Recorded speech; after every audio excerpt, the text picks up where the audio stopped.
Voltando ao que eu estava dizendo para vocês, convida todo mundo, vem para cá. Enquanto todo mundo vai chegando, e eu já vou abrir para nossa convidada também, eu quero me apresentar. Meu nome é Alessandra Costa, eu sou formada em pedagogia, em psicopedagogia, trabalho há 20 anos com educação, há 10 anos exclusivamente com educação infantil e há 6 anos eu venho me dedicando a trabalhar com a educação especial, não somente com o TEA. Nos últimos 3 anos, eu tenho trabalhado mais especificamente com esse público, atendendo crianças abaixo de 10 anos.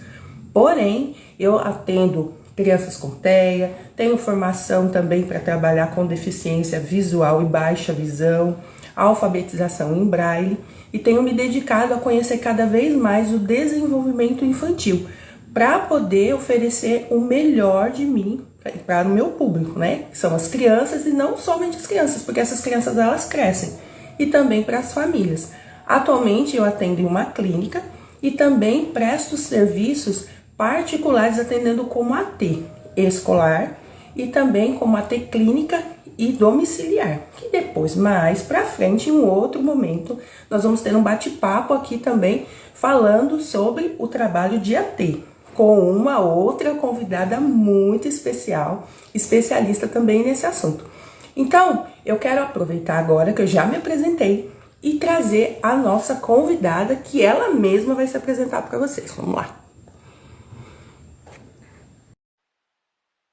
Deu certo? A minha internet que tá falhando. Conseguiu entrar, Elis? Aqui, boa noite. Seja muito bem-vinda. Tudo bem? Estão me ouvindo bem? Eu estou te ouvindo bem. Seja muito bem-vinda nessa noite. É um prazer ter você aqui como a minha primeira convidada, abrindo assim essa série de lives, né? Eu venho falando de novidades, novidades. E uma das novidades é que nós teremos ao longo desse primeiro semestre muitas lives com vários especialistas de diversas áreas falando sobre esse assunto tão importante que é a inclusão. Então, Elis, se apresenta para nós, fala um pouquinho de quem você é, o que você faz, conta um pouquinho da sua história para nós. Perfeito. Primeiramente, boa noite a todo mundo. Já quero deixar aqui minha gratidão pelo convite, Alessa. Me sinto honrada por esse convite. E muito bem, sou Elizabeth Mello. Atualmente eu trabalho com psicanalista clínica. E antes de tudo, eu sou mãe do Murilo, um autista, nível de suporte 2, com paralisia cerebral. E eu entrei nesse meio para, primeiramente, me ajudar e ajudar ele também. Né? Então, hoje eu atendo mães atípicas também, ajudo a ressignificar, a entender um pouco de si e atendo diversos outros públicos também, tá bom? E Elis, conta pra gente uma coisa. Como que foi para você, tendo o Murilo? Você tem mais filhos além do Murilo? Tenho 2 mais velhos. E os seus outros 2 filhos mais velhos, eles também são atípicos ou não? Não, eles são adultos hoje já, um com 27, o outro tem 23. Não são atípicos, são pessoas normais, típicas mesmo, né? E o Murilo veio de 16 anos depois. Então, assim, tem uma diferença bem grande aí de idade, né? E assim, tem a questão genética, que a gente sabe que existe, né? E o Murilo, ele é filho meu e do meu esposo. Os meus 2 primeiros filhos são do meu primeiro casamento. Então, assim, eu fui mãe um pouco jovem ainda. Depois eu me casei novamente e aí veio o Murilo.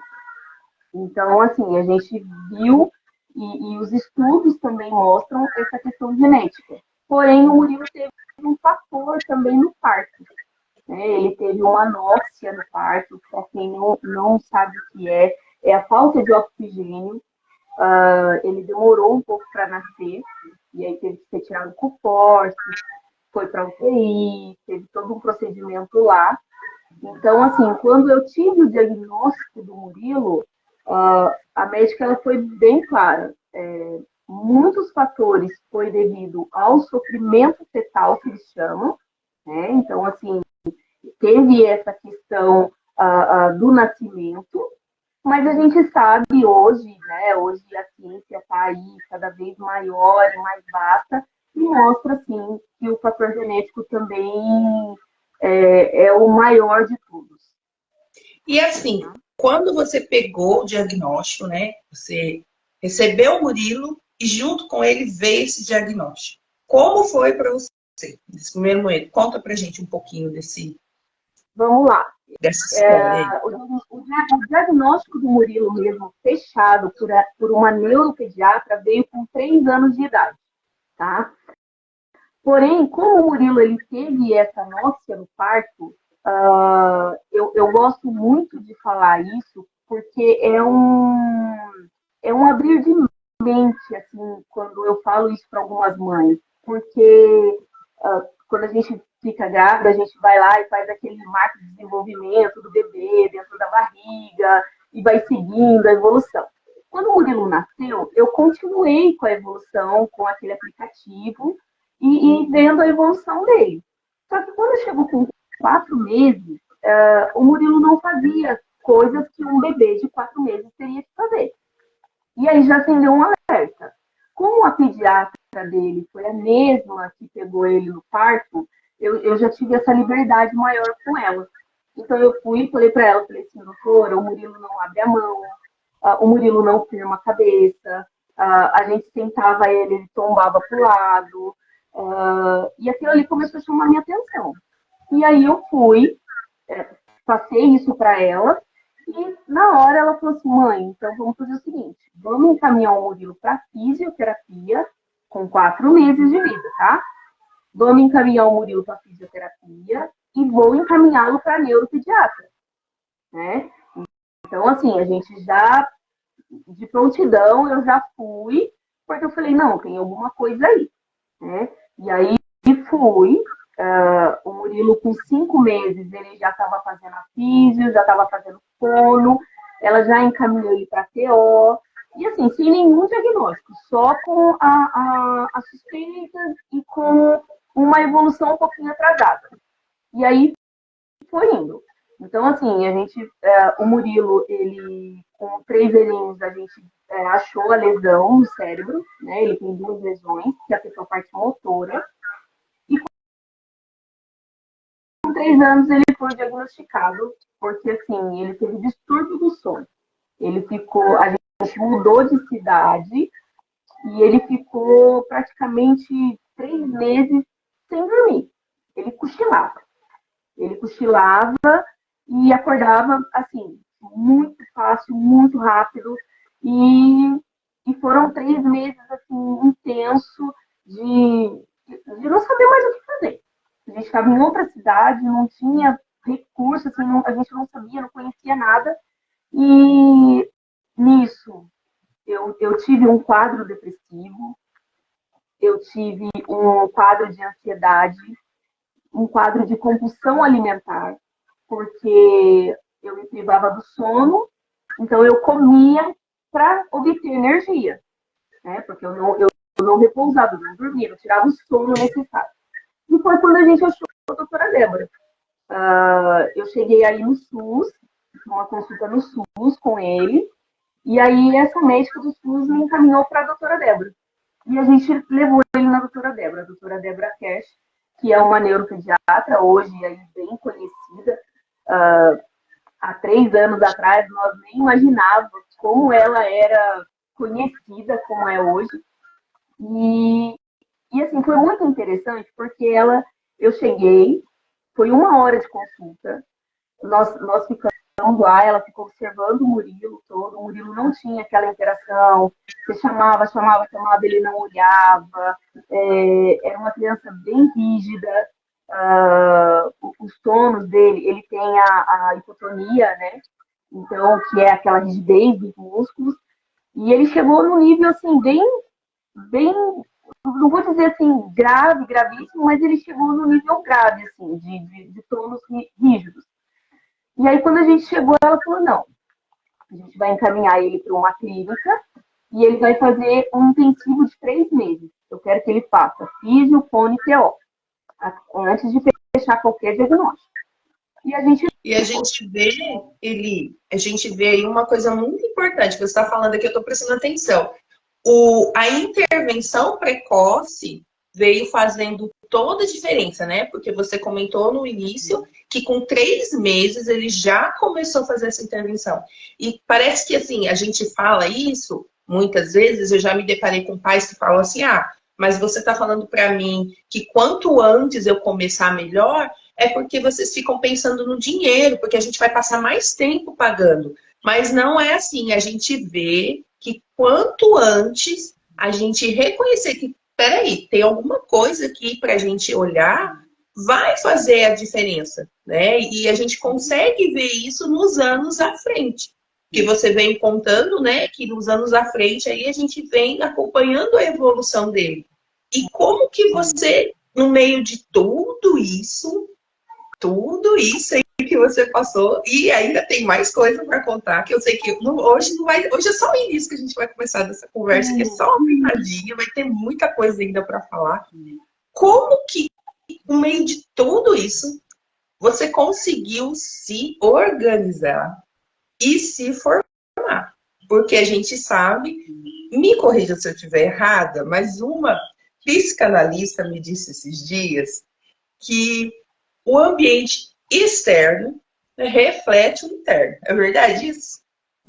Então, o externo, ele reflete o interno. Aí, como que em meio, assim, porque, gente, é um turbilhão, né? Pegar uma independente, eu sempre gosto de frisar isso, independente do que vem no diagnóstico, se é um diagnóstico que tirou a gente daquele ideal de perfeição ali, ele tira o chão da gente. Não importa se é TEA, se é TOD, se é cegueira, não importa. Ele tira a gente do chão ali. Você fica, parece que é aquela poeira, né? Assim, sem, como você mesmo falou, você teve depressão, compulsão alimentar. Então, você teve que organizar um ambiente saudável para você viver. Conta como que você fez isso. Sim. Só para a gente fechar essa questão do diagnóstico, e depois dessa intervenção de 3 meses, a gente voltou nela. A gente voltou na doutora, levando o histórico de cada profissional que atendeu ele. Então, assim, ela estava respaldada por mais 3 profissionais, fora a visão dela, tá? Então, assim, foi um diagnóstico muito bem fechado, muito bem esclarecido. Eu até questionei na hora, falei assim, mas ele é autista? Ela falou, sim, mãe, ele é autista. Ele é autista, mas boa parte das dificuldades dele é da questão da lesão, mas ele é autista. Cheguei em casa com o laudo na mão, o laudo fechado, né, ali. Veio, sim, todo aquele sentimento que a gente... toda aquela expectativa que tinha, né, de uma criança típica, veio e ficou... ela foi desmistificada, aquilo ali foi evaporada, vamos dizer. Parece que é desconstrói, porque a gente constrói aquele bebezinho com aquela... Aí quando o médico fala pra você que não é aquilo, você fala, e agora? Você também chegou a pensar assim, o que vai ser do futuro? Como é que eu vou fazer? E quando eu não estiver aqui? Passou essas coisas todas na sua cabeça? Eu não... Eu tô acompanhante hoje, tá, gente? Oi. Tudo bom?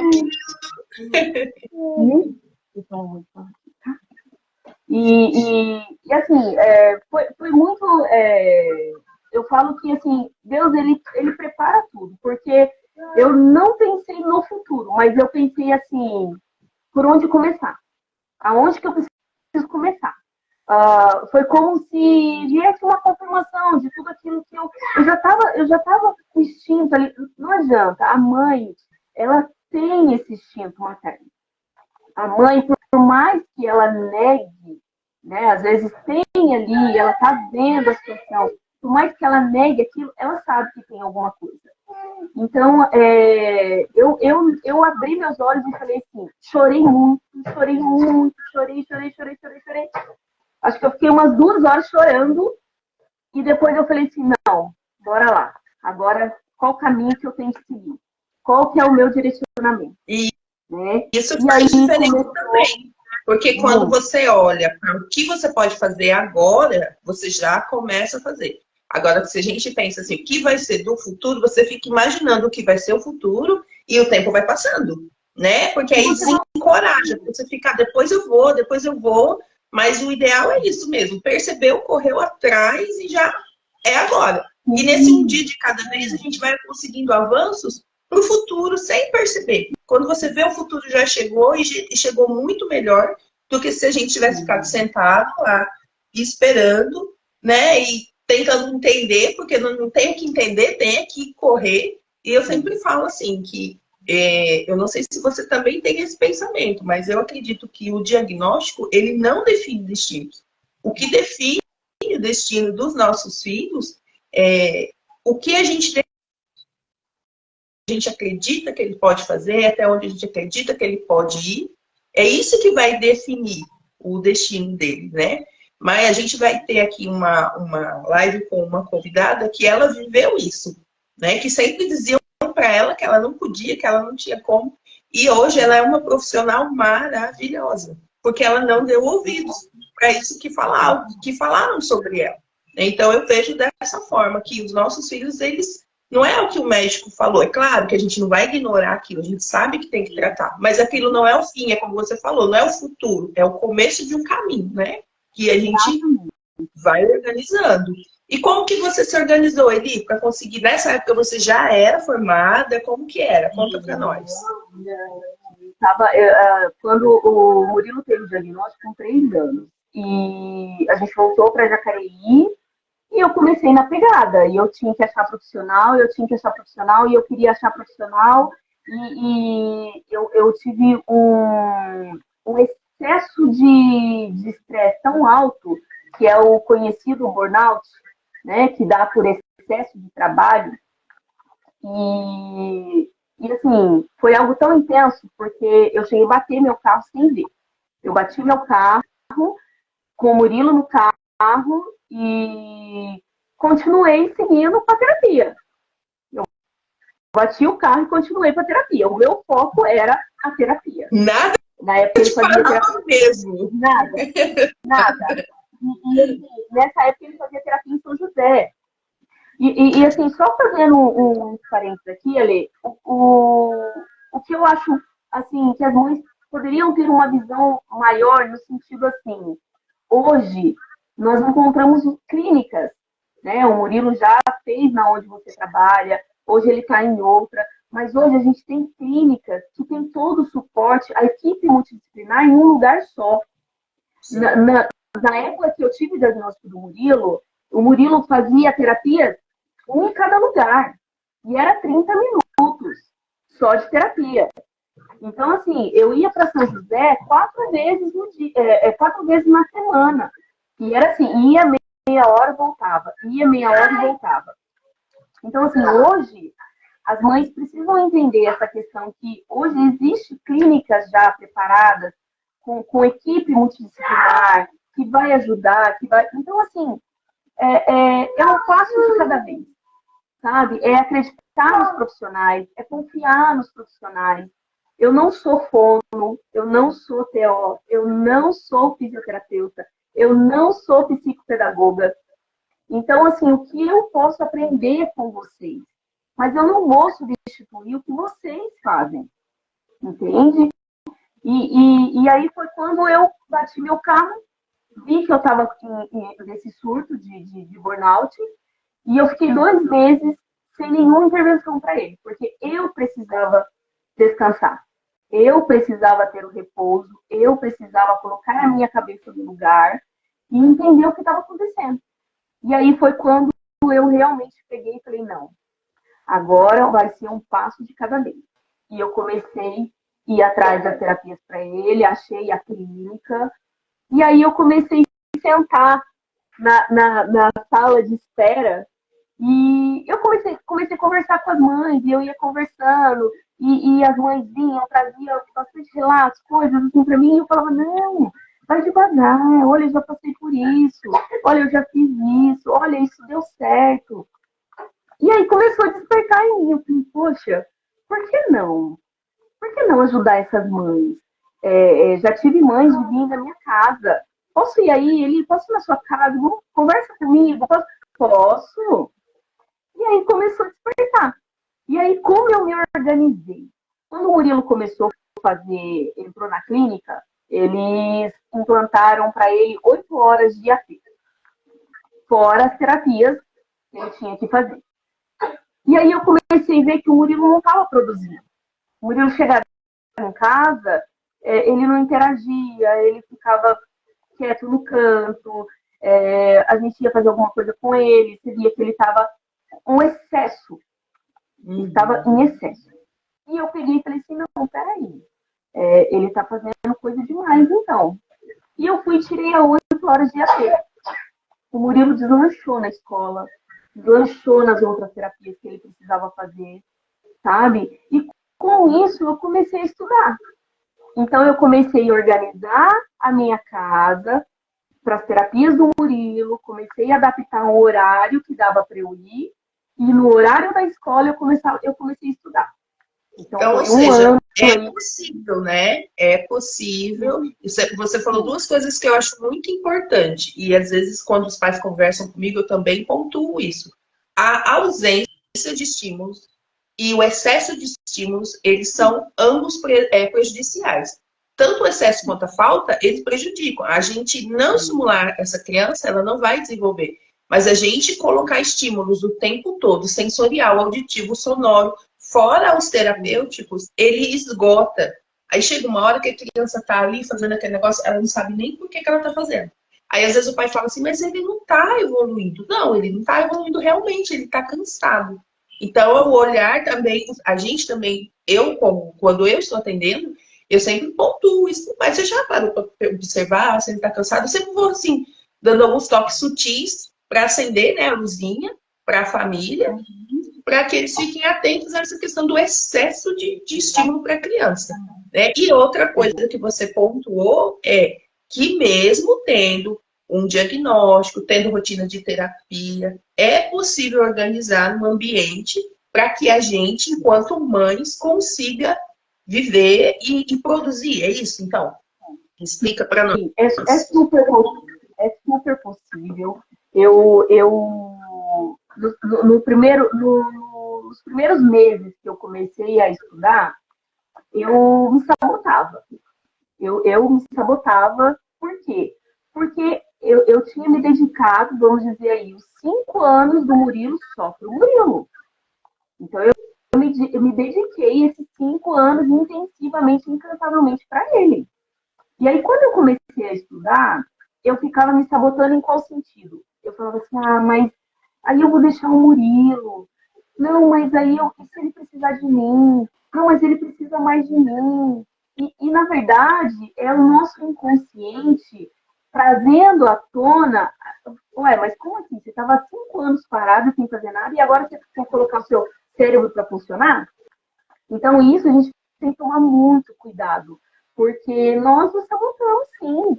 Porque o nosso cérebro, ele precisa ser ativado, ele precisa ser estimulado. E da mesma forma que os nossos filhos.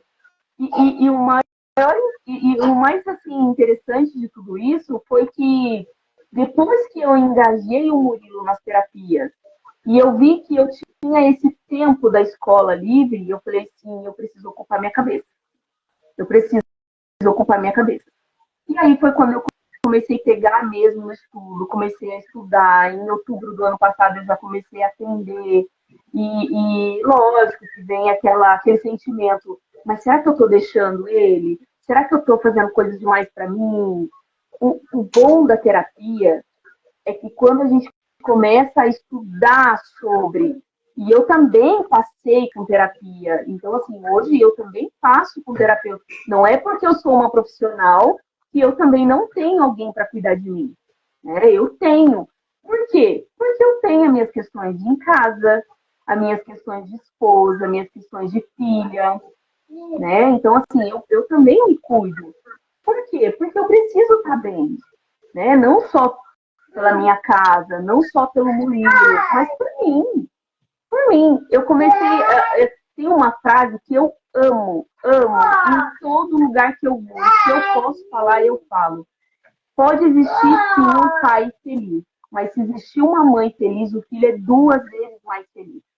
Quando eu ouvi essa frase, eu falei assim: é isso. Eu preciso estar bem, sabe? Eu preciso buscar ajuda quando eu não estiver bem. Desculpa, é que hoje eu tô só com ele aqui em casa, então ele tá assim, amando tudo isso, gente. Então, assim, é muito importante a gente buscar ajuda, sim. Não falo isso só como terapeuta, falo como mãe, a gente precisa. Existe muita coisa, às vezes, na nossa infância, na nossa criação, que acaba atrapalhando o desenvolvimento dos nossos filhos, sem a gente perceber, porque a gente acaba fazendo inconscientemente. Tá? Isso é um passo eu muito quis importante. trazer você para a gente trocar essas ideias aqui, porque eu percebo muito que quando eu converso com as mães, elas falam assim para mim: eu queria muito fazer academia, mas eu não tenho tempo. Eu não consigo. Eu queria estudar, mas eu não consigo. Olha, eu parei até de trabalhar, porque meu filho tem que ir para terapia. Eu tenho tudo isso porque eu também sou mãe, né? Eu tenho 3 filhos, 2 já são adultos, mas não deixa de ser filho, né? Tem um pequeno, com 10 anos, que é o que demanda mais atenção. E eu vejo, então eu comecei a observar ali na sala de espera das terapias, tanto no consultório, quanto até na casa dos pais, quando eu vou atender, eu observo muito. E eu comecei a observar que, às vezes, o tempo, ele acaba sendo desperdiçado. Porque todos nós temos a mesma quantidade de tempo, 24 horas. Isso é igual para todo mundo, seja rico, seja pobre, todo mundo tem esse tempo, né? E a Bíblia vai dizer para a gente que há tempo para todas as coisas. Então, a questão não está na falta do tempo, mas na gestão que nós fazemos do tempo. Né? Então, eu quis trazer você que é mãe, passa por essa questão, né, das terapias do Murilo, todos os dias, tem uma família, tem um trabalho, para assim, trazer para elas algumas dicas, alguns pontinhos de luz de como organizar. Porque eu percebo e eu tenho aprendido que primeiro a gente tem que organizar internamente, né? Se a gente não conseguir organizar aqui dentro, a gente não vai conseguir organizar do lado de fora. Mas eu faço minhas orações todos os dias. Eu também, né? A gente faz. Mas, assim, existe a parte que é de Deus fazer, existe a parte que é nossa fazer. Deus, ele já fez a parte dele, que é nos dar essas 24 horas. E aí, o que nós estamos fazendo, né? E, assim, se você tem alguma dica que você pode dar para essas mães, às vezes ali, na sala de espera, vamos lá, na sala de espera do consultório, você também já frequenta há muito tempo isso, o que você percebe ali que acontece, não sei se você percebe o mesmo que eu percebo, porque assim, gente, nós não estamos aqui para julgar ninguém, nós estamos aqui, nós entendemos, né, eu olhei e entendi essa necessidade, porque eu percebo que quando às vezes elas falam para mim que não tem tempo, não é que elas não querem, é porque às vezes não conseguem enxergar, né? E também não é uma receita de bolo, né, Eli? Porque cada vida é única, mas eu entendo que quando a gente tem uma pequena luzinha, aquilo já... Aí dali outras vão acendendo e a gente começa a saber, não, peraí, isso não acontece só comigo. Se ela consegue, o outro consegue, por que será que eu não consigo? Então foi esse estalo que me deu de trazer essa questão da organização do ambiente, de dentro para fora. E assim, o que você observa ali do lado de fora dos consultórios, que você pode trazer para essas famílias, que eles podem utilizar de uma forma mais produtiva esse tempo? Sim. A gente entende que para cuidar dos filhos, a gente precisa estar bem. É o primeiro passo. Né? A gente precisa estar bem. E uma coisa legal também de se falar muitas das vezes tem mães que se pegam assim, mas a necessidade do meu filho não é tanto quanto da outra, né? E tem aquele sentimento, às vezes, de inferioridade, aquele sentimento assim, mas eu não sou merecedora, ou eu não mereço estudar, eu não mereço estar ali, eu nasci para viver isso, eu nasci para sofrer, ou eu nasci para carregar esse fardo. Né? Tem muitas, já ouvi muitas falarem isso. Porém, o que eu vejo é que, quando a gente tem o diagnóstico dos filhos, as mães se apegam demais, se apegam de um jeito como se o filho só fosse